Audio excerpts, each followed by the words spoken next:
kawan, ketemu lagi dengan saya Darmadi Sasongko. Hari ini saya ingin mengulas tentang resiko kerja dalam dunia jurnalis. Saya punya seorang sahabat yang baru saja selesai melakukan isolasi akibat COVID-19. Jadi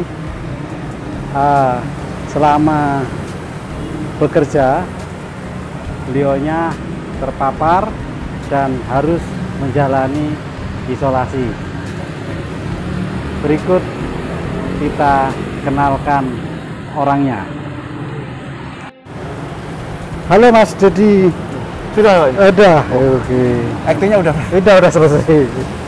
Halo Pak Dan. Mas Dedi. Ada gimmicknya tadi ya? Iya, gimmicknya biar enak masuknya kan gitu.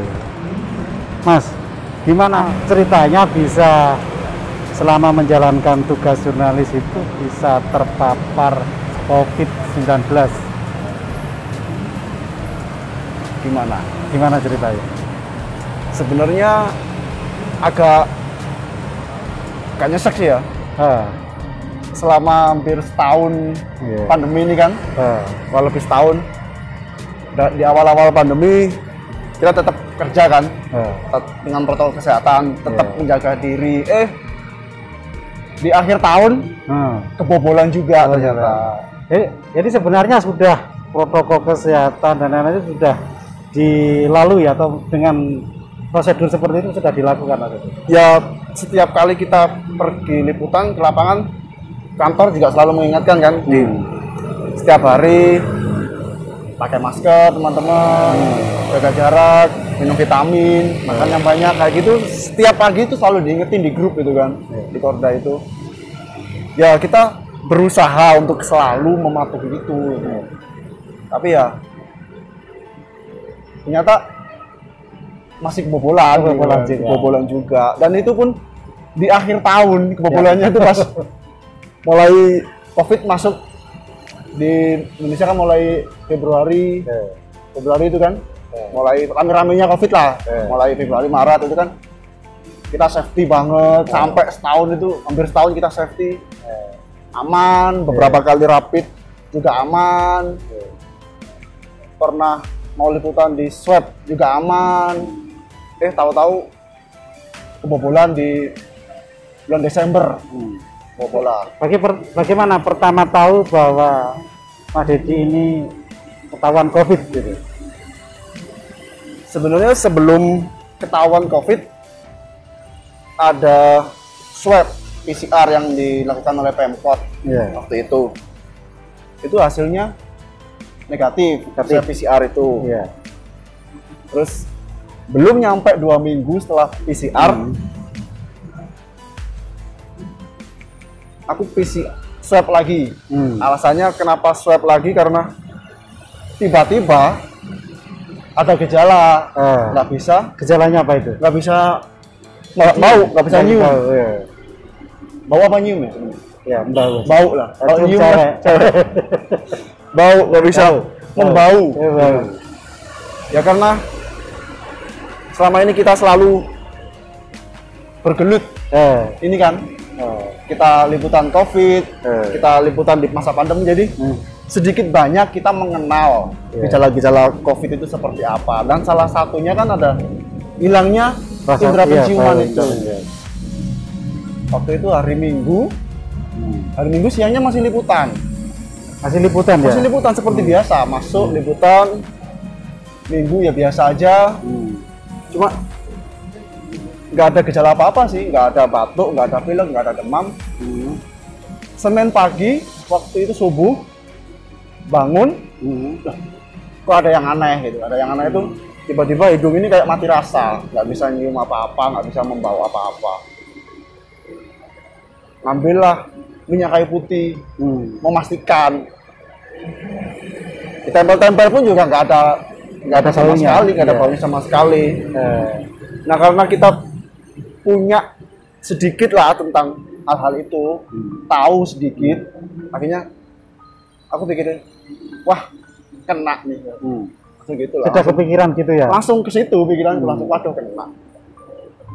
Ya wis lah mungkin. Langsung pagi itu langsung cari reservasi buat swab antigen. Akhirnya dapat di Sawi Jajar. Langsung reservasi, dijadwalkan jam 10. Terus mundur lagi jam 11. Pagi itu aku langsung bilang kantor, aku merasakan gejala ini, aku hari ini mau swab, gitu kan.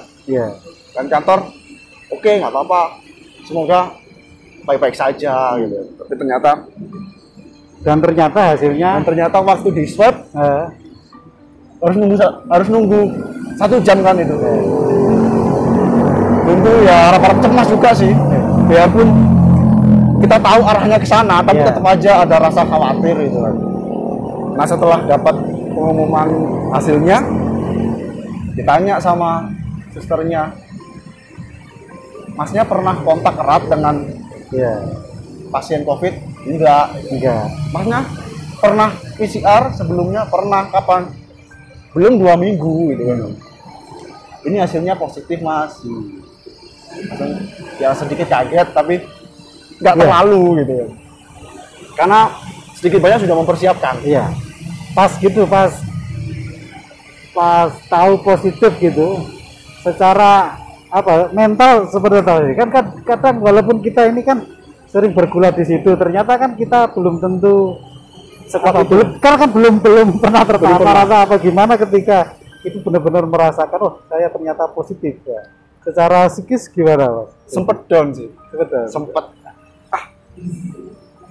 aduh aku bobol deh aku. Kebobolan dia aku. Ya udahlah gitu. Langsung nanya aku ke susternya. Oh iya mbak, jadi sekarang saya harus ngapain? Ditanya lah, masnya punya gejala ini? Enggak, semuanya enggak ada sama sekali kan? Memang enggak ada gejala sama sekali, kecuali itu nggak bisa mencium, nggak bisa bau itu. Akhirnya susternya menyarankan isolasi mandiri mas. Banyak berjemur, vitamin, makan, intinya itulah. Tapi akhirnya melakukan isolasi mandiri. Jadi di rumah aja. Karena kebetulan di rumah sendirian, jadi nggak terlalu merepotkan orang-orang lah. Di rumah sendirian maksudnya nggak ada anggota keluarga yang lain? Nggak ada anggota keluarga yang lain, jadi kita bisa bebas di rumah. Mau ngapain kan bebas. Akhirnya aku langsung WhatsApp kantor. Hasilnya positif. Hasilnya positif. Terus juga WhatsApp orang-orang terdekat gitu kan, kasih tahu. Kalau respon keluarga gimana? Respon orang terdekat di sekitar. Respon orang terdekat. Kalau pertama aku susah itu buat ngasih tahu ke bapak gitu kan. Namanya orang tua kan pasti setiap hari nonton berita COVID, pasien meninggal sekian banyak gitu. Terus tiba-tiba anaknya yang kena COVID gitu kan. Dia kan pasti mikir aduh gitu kan. Itu gimana ya cara ngomongnya gitu. Bisa, Bang. Akhirnya aku minta tolong sama bule. Aku ngomong untuk 2 minggu ke depan jangan ke rumah dulu. Aku mau isolasi, aku kena. Tentunya bule ngerti, jadi dia yang ngasih tahu ke bapak.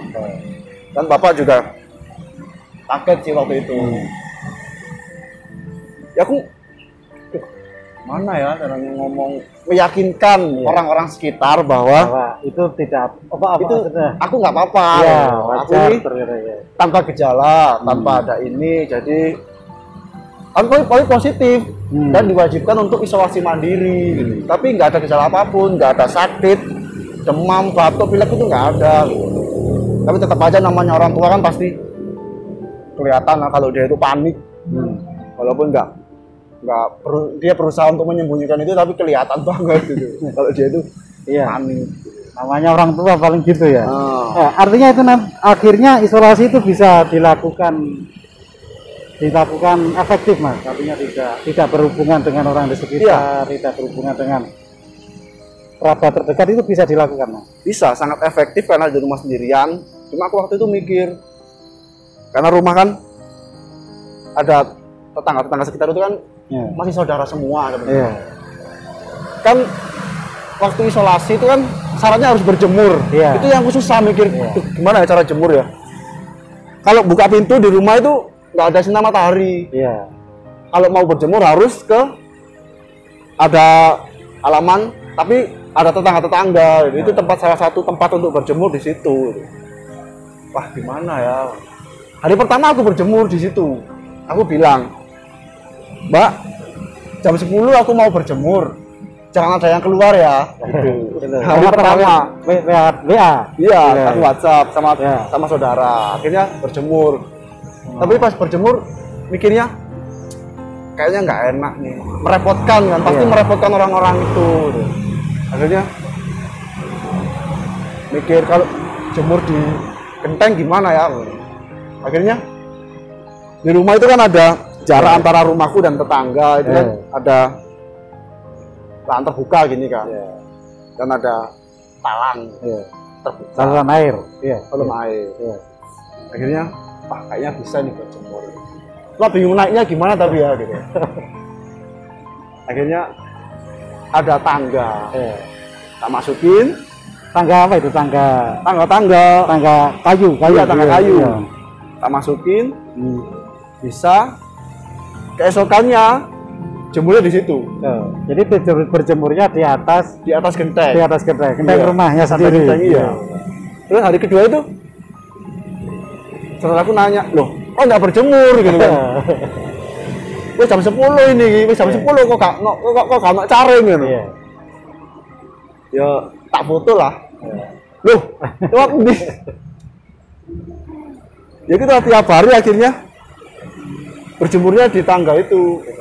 Sebelum berjemur juga makan dulu, sarapan, minum obat, vitamin sih, lebih ke vitamin sebenarnya, banyak vitamin. Terus gimana cara keluarga itu nganter makanan aja? Nah, selama 2 minggu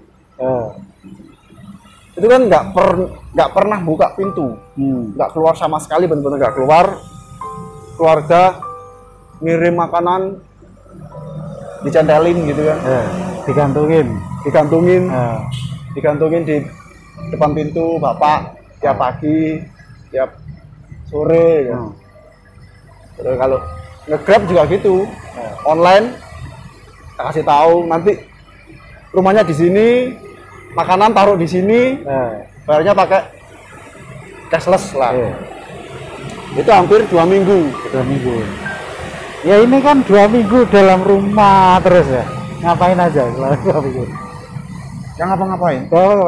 Terus bener-bener nggak ngapa-ngapain. Waktunya di sini kan bosan banget kan kalau sendirian di rumah sendirian. Nonton TV sampai apalah jadwal acara TV itu mulai pagi sampai malam sampai hafal. Jam segini pasti ini, pasti ini gitu. Ada rasa bosen, tapi untungnya teman-teman dan keluarga itu care. Biarpun nggak bisa ketemu, tapi tiap pagi itu sering banget teman-teman wartawan, teman-teman itu video call bareng-bareng, mereka liputan video call bareng-bareng, gitu kan. Menanyakan kondisi, terus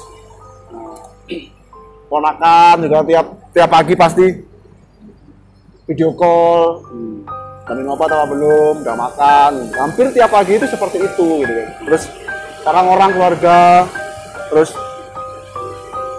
banyak sih teman-teman tuh peduli gitu. Itu yang kadang sebenarnya isolasi mandiri itu stres sebenarnya. Stres.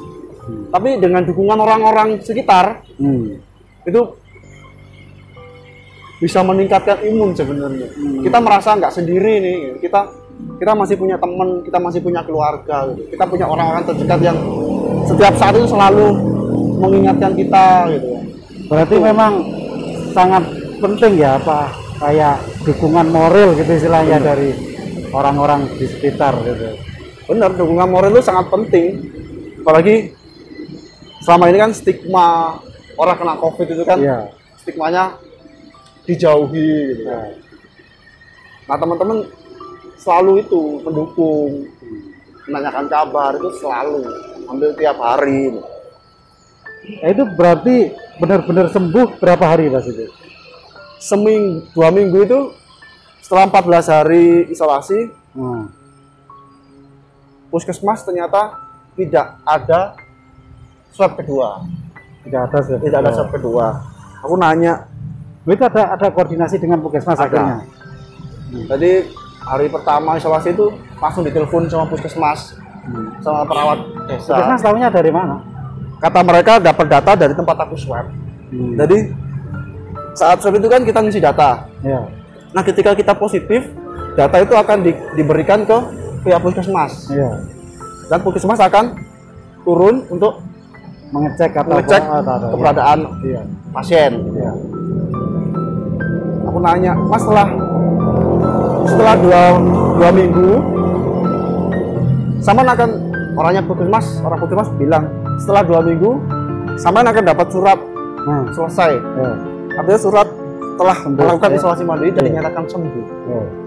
Jadi Mas nggak ada swab ulang, gitu, swab kedua. Kalau selama 2 minggu sampean nggak ada gejala apa-apa, nggak ada sakit, nggak ada batuk, nggak ada pilek, itu sudah sembuh. Tapi kalau sampean mau swab, ya swab mandiri, tidak ada biaya ya Pak. swab keduanya. Akhirnya itu melakukan swab apa enggak? Akhirnya melakukan swab Mandiri lagi. mandiri. Tapi dengan koordinasi di kantor, Ya. akhirnya kantor yang biayain. Iya. Untung punya kantor ya. Untuk punya kantor. Kalau jenengan punya kantor, Punya. Ini kantor dewan. itulah Iya. bisa akhirnya swab Iya. dan dinyatakan alhamdulillah negatif. Tapi dari kantor, kebijakan dari kantor, setelah dinyatakan negatif tetap harus isolasi lagi 2 minggu. Masih 2 minggu dikasih 2 minggu waktu lagi. Tapi kan beda isolasi yang pertama kita isolasi dengan positif, dan yang kedua isolasi tapi sudah dinyatakan negatif. Lebih stres yang kedua sih sebenarnya. Lebih yang kedua? Iya. Oh bisa? Karena kita sehat tapi nggak ngapa-ngapain di rumah itu lebih ngapain lagi ini kan. Tapi kan bisa Nggak boleh kerja, bisa di luar rumah tapi kan. tetap nggak boleh sebenarnya. Ya tetap mengandalkan itu Grab, makanan dikirim gitu kan, dicantelin, orangnya keluar, orangnya pergi, keluar ngambil. Kayak transaksi apa? Transaksi ranjau. Transaksi ranjau. Tapi selama itu ada nggak yang ngasih perhatian lebih gitu? Ya pasti ada. Pasti ada lah. Pasti ada. Syukurlah kalau itu ada. Ya, syukur ya. Nah itu kan salah satu penyemangat kan itu. Oh, Karena waktu tahu saya positif itu juga orang pertama yang saya kasih tahu itu kan juga iya itu. itu orang-orang yang spesial itu. Karena ya gimana ya, selain kantor kan kita keluarga, kantor kan ada orang-orang yang spesial gitu. Iya.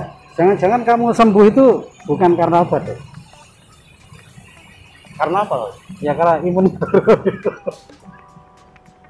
Gak tahu ya sembuhnya karena apa COVID ini. Iya, pokoknya sembuh ya. Pokoknya setelah bisa membau indikatornya itu.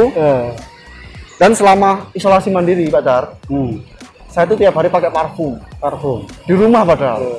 Buat apa? Ya biar dikit-dikit segini aja, biar ngecek ini aja sebenarnya. Ngecek. Udah bisa belum ya ini? Udah bisa belum gitu. Sampai gimana sih itu penggambarannya? Kalau seandainya minyak angin apa tadi? Minyak kayu putih. Minyak kayu itu kita teteskan di lubang gitu terasa nggak? Nggak ada sama sekali. Baunya nggak ada? Nggak ada. Rasanya? Nggak ada. Panasnya itu nggak ada Nggak juga? ada. Oh, sampai segitunya ya? Sampai segitunya, dan itu berpengaruh ke lidah juga. Karena waktu Kalau makanan gimana? berpengaruh.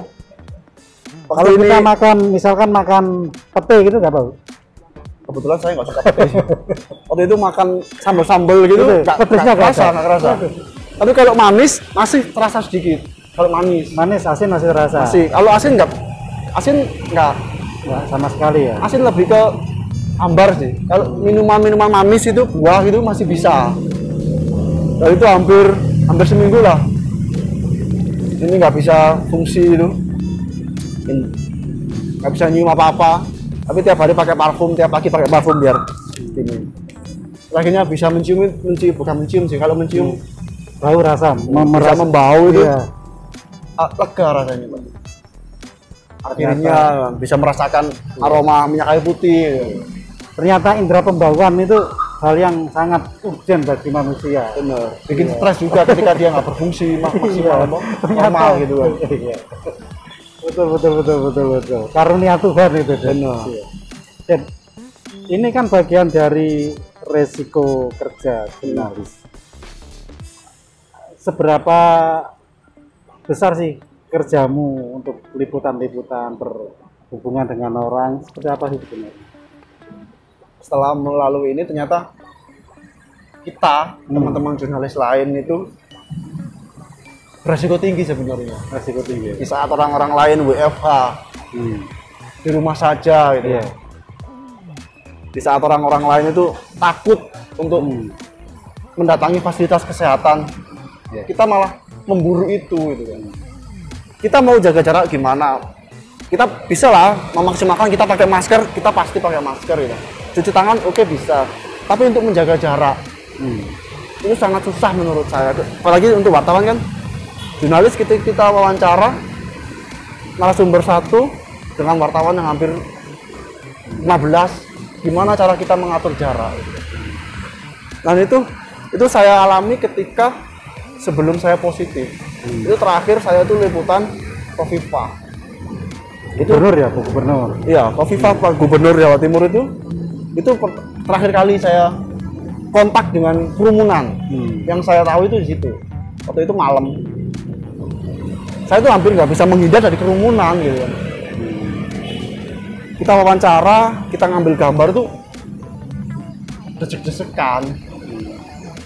Jangan jarak gini, nggak bisa. Kita nempel satu sama lain. Iya. Itu yang gimana ya? Kita tuh selalu mengatakan 3M, patuhi ini, jaga jarak. Kita sendiri tuh nggak bisa.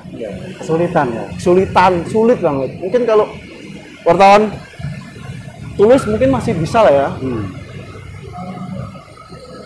Atau kalau kalau mencontohkan awal-awal pandemi jarang sekali kegiatan tatap muka antara narsum dan jurnalis. Kan ada webinar atau pakai Zoom itu kan sering banget kan dulu. Nah akhir-akhir ini udah nggak ada kayak gitu. Orang kayak udah biasa aja. Karena mulai dibuka itu kan. Mulai dibuka normal itu kan kayaknya. Nah, tapi ya itu sangat beresiko. Tetapi memang walaupun kita bisa berusaha atau bertahan sekian waktu, ternyata kan beberapa teman kita kan akhirnya juga kebobolan kan. Nah itu sih. Ya berarti itu kondisi tubuh juga sebenarnya. Kondisi tubuh ya. Ketika jadi kita kurang harus sehat berarti deh. Iya, ketika kita kurang fit, ya imun kita kan turun. Kan gampang kan penyakit-penyakit itu masuk. Itu sih. Ini mungkin terakhir Den. Gimana sarannya kepada teman-teman jurnalis? Artinya resiko itu ada, kita pahami resiko itu ada dan rentan sekali wartawan. Gimana sebaiknya ya kita sebenarnya itu mencari narasumber, mencari itu biar memang aman sih Pak, biar aman gitu loh bahasanya. Gimana ya? Ya ketika kita nggak bisa menghindar, ya kita gimana ya? Kita kan nggak bisa menghindari untuk tidak berkerumun kan. Kita ya pakai masker semaksimal mungkin. Kita jaga ini, cuci tangan. Kalau selama pandemi ini ada ambulan ini biasanya bawa pasien. Sebisa mungkin ketika wawancara kan kita pasti berkerumun. Kita pakai jaket kan. Kebiasaanku sih pulang jaket itu dicuci. Karena kan kalau jaket kita rapat gitu kan. Tapi kan ya gimana ya, virus itu kan nggak kelihatan. Dari mana masuknya.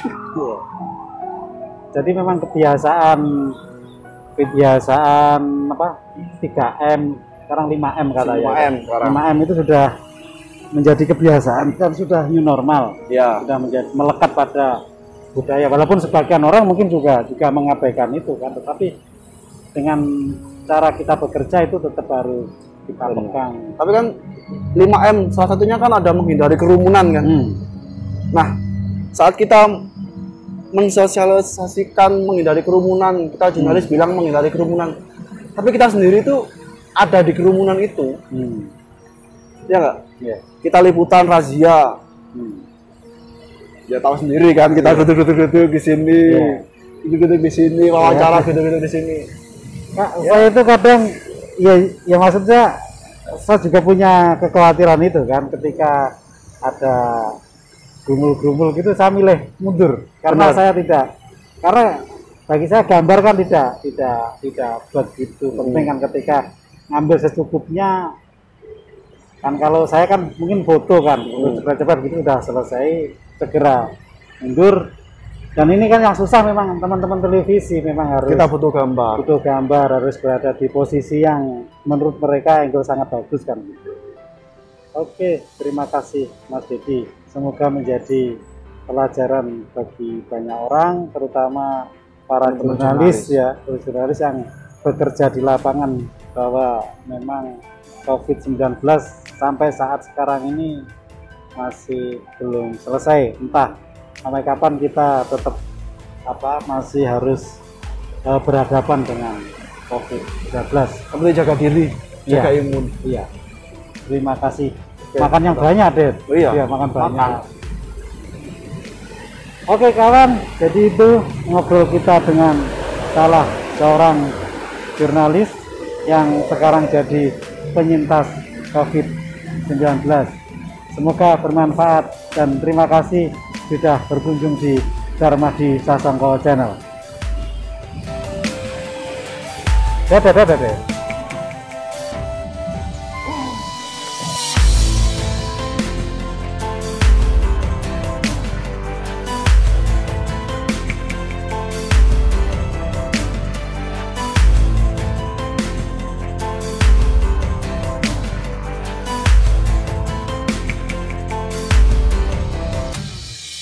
Bye.